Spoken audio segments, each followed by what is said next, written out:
آج میری قوم کے پاس عشق والوں کی کمی ہے. اور یاد رکھنا، پھر کہتا ہوں، کتابوں کی طرف ضرور بڑھو لیکن کتابوں کے ساتھ ذرا اہل دل کی صحبت بھی تلاش. اسی لیے عارف رومی نے کہا تھا کہ یک ساتھ صحبت با اولیاء بہتر از 100 سالہ طاعت بیریا. اور جب عشق نصیب ہوا رومی کو تو رومی نے کیا کہا؟ کہتے ہیں 100 کتابوں 100 ورق در نار کن. 100 کتابوں 100 ورق در نار کن، دل بدستے جانب دلدار کن. اور پھر کہتے ہیں مولوی ہرگز نہ شد مولائے روم تا غلام شمس تبریزی نہ شد. عشق کی کمی ہے، اور عشق کسی صاحب دل کی صحبت میں بیٹھنے سے آتا ہے. کہتے ہیں کہ سرکار غریب نواز اکثر آنکھیں بند کر کے بیٹھتے تھے، آنکھیں کھول کے نظر بھر کے جس کو دیکھ لیتے تھے وہ ولی بن جاتا. صرف نظر بھر کر دیکھنے سے ولی بن جاتا. تو میں عرض یہ کر رہا تھا کہ عبداللہ ابن حذیفہ اور ان جیسے جوانوں کو رومیوں نے گرفتار کر لیا. گرفتار کرنے کے بعد رومی بادشاہ نے حضرت عبداللہ ابن حذیفہ کو بلایا، کہا تم عیسائی ہو جاؤ، عیسائیت قبول کر لو، میں تمہیں آدھی سلطنت دوں گا. عبداللہ ابن حذیفہ نے کہا پوری بھی دے گا نا تو ایک لمحے کے لیے بھی قبول نہیں کروں گا. ایک لمحے، زندگی کی نہیں، ایک لمحے کے لیے قبول نہیں کروں گا. کیوں؟ کیونکہ محمد عربی ہے ایسی ہستی کہ انہیں کبھی چھوڑا ہی نہیں جا سکتا. چھوڑنے والے لوگ اور ہوتے ہیں، انہیں چھوڑا نہیں جا سکتا، کیونکہ جو جانے وفا ہو واللہ اس کو کیسے چھوڑ دے. کہا پھر ٹھیک ہے میں تمہیں مار ڈالوں گا. کہا موت سے ڈرتا کون؟ ایک بات یہ بھی یاد رکھنا، جب تک عشق نہیں آتا تو موت سے ڈر لگتا ہے، جب عشق آتا ہے تو پھر موت سے پیار ہوتا ہے. اور انسان یہ کہتا ہے جان تو جاتے ہی جائے گی قیامت. یہ ہے عشق والے کی زبان، یہ ہے جان تو جاتے ہی جائے گی قیامت. یہ ہے اب یہاں مرنے پہ ٹھہرا ہے نظارہ تیرا. اور اسی گھر سے آواز آتی ہے جان دے دو وعدے دیدار پر، نقد اپنا دام ہو ہی جائے گا. اور پھر اسی گھر سے اس صدی میں آواز آتی ہے آپ کی طلعت کو دیکھا جان دی، قبر میں پہنچا تو دیکھا آپ ہیں.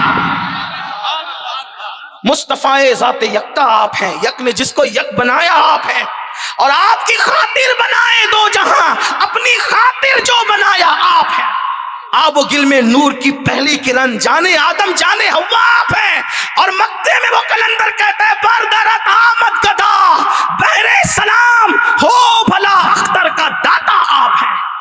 اسی گھر سے آواز آتی ہے گر وقت اجل سر تیری چوکھٹ پہ جھکا ہو، جتنی ہو قضا ایک ہی سجدے میں ادا ہو. اسی گھر سے آواز آتی ہے جب تیری یاد میں دنیا سے گیا ہے کوئی، جان لینے کو دلہن بن کے قضا آتی ہے. اسی گھر سے آواز آتی ہے کہ اس کی قسمت پہ فدا تخت شہی کی راحت، اس کی قسمت پہ فدا تخت عشق بول رہا ہے، تخت شہی کی راحت، خاک طیبہ پہ جسے چین کی نیند آئی ہو. سوچو تو صحیح، جب تک عشق نہیں ہوتا موت موت لگتی ہے، جس دن عشق آتا ہے تو پھر موت تحفہ لگتی. تو عبداللہ نے کہا کہ یہ میرے لیے کوئی بات نہیں ہے، مارنا مار ڈالوں. کیسے نہیں ماروں گا، اب دیکھ تجھے کیسے مارتا ہوں. پھانسی کے پھندے پہ لٹکایا اور کہا بچوں کے ہاتھ میں جب وہ چھریاں دے کر کے اس کے جسم میں چبو دو. چبوتے رہے. کہا بتا اب کیا خیال ہے؟ کہا جو مزہ اس میں آ رہا ہے وہ مزہ تو نرم گدوں پہ نہیں آتا، اس لیے کہ عشق میں تکلیف اٹھانے کا بھی ایک مزہ ہوتا ہے. کوئی بلال سے پوچھے صہیب سے جانے، کوئی بلال سے پوچھے صہیب سے سمجھے، سزائے عشق، سزائے عظمت سرکار کا مزہ کیا ہے، وہ لذت کیا ہے جو عشق رسول میں سزا دی جاتی ہے. تو اتار لیا سولی سے. سولی سے اتارنے کے بعد کا ایک کام کرو، اس کو تیل کی کڑاہوں میں ڈالو. تیل گرم کیا کڑائی کے اندر، گرم کرنے کے بعد حضرت عبداللہ کو بلایا، عبداللہ ابن حذیفہ کو. اور بلانے کے بعد ان کے سامنے ایک مسلمان کو بلا کر، یعنی جو قیدی تھے ان کو بلا کر تیل میں ڈال. تھوڑی دیر میں ہڈیاں اوپر تیرنے لگی، اتنا گرم تھا تیل. کہا دیکھو یہ انجام ہوگا. کہا برداشت. بتائیں ہمیں، اس لیے کہ جب حسن یوسف سامنے ہو تو انگلیاں کٹنے کا درد نہیں ہوتا، جب حسن مصطفیٰ سامنے ہو تو تیل کی کڑائی کیا حیثیت رکھتی ہے. اور یار کی عادت ہے کہ وہ سرے بالی ضرور آتے ہیں. کس لیے آتے ہیں؟ سرے بالی انہیں رحمت کی ادا لائی ہے، حال بگڑا ہے تو بیمار کی بن آئی ہے. عبداللہ ابن حذیفہ بس یہی حال تھا. کڑائی ابل رہی تھی، تیل کی کڑکڑ کر رہی تھی. ایسے میں حضرت عبداللہ کے لیے حکم ہوتا ہے ڈال دو اس کو. جیسی تیل کے قریب گئے ایک دم پرسکون تھے، مطمئن تھے. عشق والوں کو نفس مطمئنہ نصیب ہوتا ہے، پرسکون تھے حضرت عبداللہ ابن حذیفہ. لیکن جیسے ہی کڑائی کے قریب پہنچے پٹ پٹ آنکھ سے آنسو نکلنے لگے. بادشاہ خوش ہو گیا، اپنے منصوبے میں کامیاب ہو گیا ہوں. کیوں؟ مسلمان رو دیا. کہا روکو، ٹھہرو، پوچھوں تو صحیح کیوں رو رہے؟ کہا موت سے اچھے اچھے رو پڑتے ہیں، اب کیوں رو رہے ہو؟ کہا واللہ موت کو سامنے دیکھ کر نہیں رو رہا ہوں، مجھے خیال آیا کہ ایک ہی جان اللہ نے دی ہے، اس لیے ایک جان نبی کے نام پہ قربان کر رہا ہوں. کاش میرا اللہ مجھے اتنی جانیں دیتا، میرے جسم پہ جتنے بال ہیں اتنی جانیں اللہ دیتا، ایک ایک کر کے سب آمنہ کے لال پہ قربان کرتا چلا جا. اچھا اس کو اب مت مارو، اب اس کو روحانی اذیت دو. قید کر دیا. برسوں پہلے کی تاریخ ہے، بلکہ صدیوں پہلے کی تاریخ. عبداللہ ابن حذیفہ کو کئی دن تک بھوکا رکھا، اور جب بھوک سے بے چین ہوئے تو شراب اور سور کا گوشت حضرت عبداللہ کو کھانے کے لیے دیا. حالانکہ حالت اضطرار میں، اضطراری حالت کے اندر، یعنی کہ جب موت سامنے ہو تو پھر اس طرح کی چیزیں آنے پر پھر علماء کی طرف سے اجازت ہوتی ہے کہ جان بچا لیں. عبداللہ نے نہیں کھایا نہ سور کا گوشت نہ شراب. جب پوچھا بلا کر کیوں نہیں کھاتے، کہا کہ اس حالت میں تو کھا سکتے ہیں، مگر کھا کر کے تجھے خوش کر کے اپنے ایمان کی کمزوری کا ثبوت نہیں دے سکتا، اس لیے نہیں کھایا. میں آپ سے پوچھتا ہوں سور کھانا حرام ہے کہ نہیں؟ کوئی مسلمان نہیں کھاتا سور، الحمدللہ نہیں کھاتا، لیکن سور کھانا بھی حرام ہے اور سود کھانا بھی حرام ہے. ایک بات کہہ دوں، یہ بھی حرام وہ بھی حرام، مگر یاد رکھنا مسلمانوں، سور کھانا حرام ہے، لیکن سور کھانے والے کے ساتھ اللہ نے اعلان جنگ نہیں کیا. قرآن میں سود کھانے والے کے ساتھ اعلان جنگ کیا ہے. سور سے نفرت کرتے ہو تو سود کیسے بغیر حلق کے نگلتے ہو؟ اور صوفیہ فرما رہے ہیں کہ جس کے پیٹ میں حرام ہوگا اس کے پیٹ میں عشق رسول نہیں آ سکتا. جب حضرت عبداللہ نے فرمایا کہ اپنے ایمان کی کمزوری کے لیے دکھانے کے لیے، تجھے خوش کرنے کے لیے نہیں کھاؤں گا سور، شراب کو ہاتھ نہیں لگاؤں گا، حرام ہے ہمارے یہاں، متاثر ہوا. کہا ٹھیک ہے میں تمہیں آزاد کرتا ہوں، لیکن ایک شرط ہے، میری پیشانی چوم لو، جاؤ آزاد ہو جاؤ.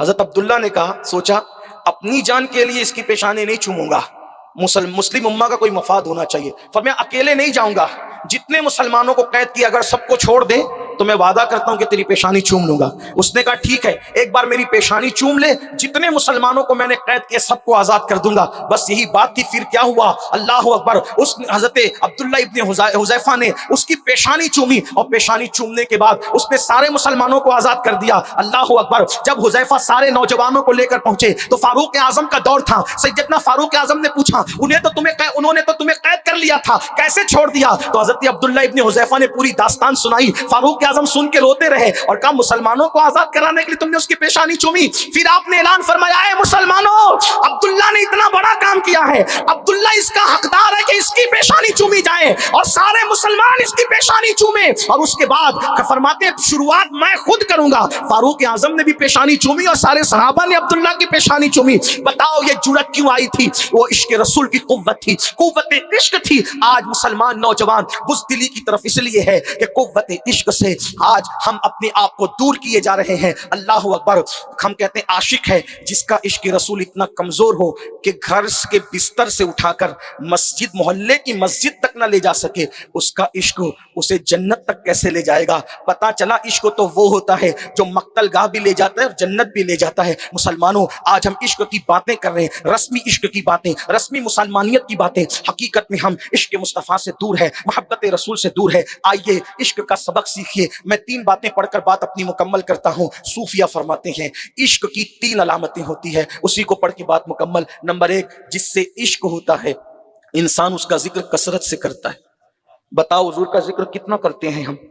خدا کی قسم جس دن حضور کا ذکر کریں گے اس دن غیبت سے بچیں گے. آج کون ہے وہ جو غیبت نہیں کرتا؟ اور لوگ آج اتنے متقی ہے، کہتے ہیں اللہ توبہ میں غیبت کی نیت سے نہیں بول رہا ہوں، میں تو صرف بتانے کے لیے بول رہا ہوں. تو پھر غیبت اور سے کون سی چڑیا کا نام ہے؟ جو غیبت کرتا ہے وہ مرے ہوئے بھائی کا گوشت کھانے والا ہے. غیبت زنا سے بھی بدتر ہے. الغیبت اشد من الزنا. غیبت زنا سے ہی بدتر ہے. اتنا کہہ دیا نا کہ اس کی آنکھ چھوٹی تھی غیبت ہو گئی، وہ تو ناٹا ہے، اس کی آنکھ وہ غیبت ہو گئی، وہ تو اپنے آپ کو بہت ہوشیار سمجھتا ہے، غیبت ہو گئی، اس کی آستین تو چھوٹی تھی، غیبت ہو گئی، اس کی ناک تو نکتی ہے، غیبت ہو گئی۔ جس سے عشق ہوتا ہے اس کا ذکر کثرت سے، اسی لیے تو میرے امام کہتے ہیں عشق سچا تھا نا، کہتے ہیں دہن میں زبان۔ یار کوئی اتنا قیمتی تھوڑی ہے کہ اس کے پیچھے بیٹھ کے ہم اس کی غیبتیں کریں اور اس کے اعمال نامے کو دھوتے رہیں۔ غیرت والے تو کہتے ہیں یار کی یاری سے فرصت نہیں ہے، کسی کا نام کیوں لیں؟ کہتے ہیں دہن میں زبان تمہارے لیے، بدن میں ہے جان تمہارے لیے، ہم آئے یہاں تمہارے لیے، اٹھے بھی وہاں تمہارے لیے۔ اور اسی کو حضرت بیدم شبارسی بہت دمدار انداز میں کہتے عدم سے لائی ہے ہستی میں آرزو رسول، عدم سے لائی ہے ہستی میں آرزو رسول، کہاں کہاں لیے پھرتی ہے جستجو رسول، بلائے لوں تیری اے جذبے شوق صلی اللہ کہ آج دامن دل کھچ رہا ہے سوئے رسول۔ اور عاشقوں کا کیا حال ہوگا، واللہ محشر میں بھی ایک محشر ہوگا، قیامت میں بھی ایک قیامت ہوگی کہ اللہ اللہ عاشقوں کو یار کا دیدار میسر ہوگا۔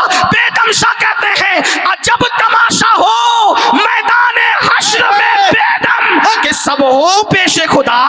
ایک بار مجھے بھی دیکھ لے، تقریر دیکھی بھی جاتی ہے صرف سنی نہیں جاتی۔ عجب تماشا ہو میدان حشر میں بیدم کہ سب ہو پیش خدا، اور میں روبرو رسول۔ نعرہ تکبیر، پیش خدا، نعرہ رسالت، عشق و محبت، عشق و محبت، سنی دعوت اسلامی۔ عجب تماشا ہو میدان حشر میں کہ سب ہو پیش خدا، سب ہو پیش خدا، میں روبرو رس۔ کیا مزے ہوں گے، محشر میں بھی ایک محشر، قیامت میں بھی ایک قیامت ہوگی۔ اور جب وہ چھپا لیں گے تو استاد زمن مزے میں کہتے ہیں ڈھونڈا ہی کریں، ڈھونڈا ہی کریں صدر قیامت کے سپاہی، وہ کس کو ملے جو تیرے دامن میں چھپا ہو۔ تو عشق کی پہلی نشانی جس سے عشق ہوتا ہے اس کا ذکر کثرت سے کرتا ہے۔ نہیں کسی کو دیکھتے، کم سے کم اپنے امام کو دیکھو، لوگ تکلیف میں آہ کرتے ہیں اور خوشی میں واہ کرتے ہیں۔ وہ کیسا قلندر تھا جو تکلیف میں آہ بھی کرتا تو اوروں کے نام آہ نہیں کرتا، اوروں کے نام آہ نہیں کرتا، اور وہ خوشی میں واہ کرتا ہے تو بھی اوروں کی واہ واہ نہیں کرتا۔ جب اسے خوشی ہوتی تو وہ کہتا ہے واہ کیا جود و کرم ہے۔ خوشی کی واہ بھی یار کے نام ہے اور غم کی آہ بھی۔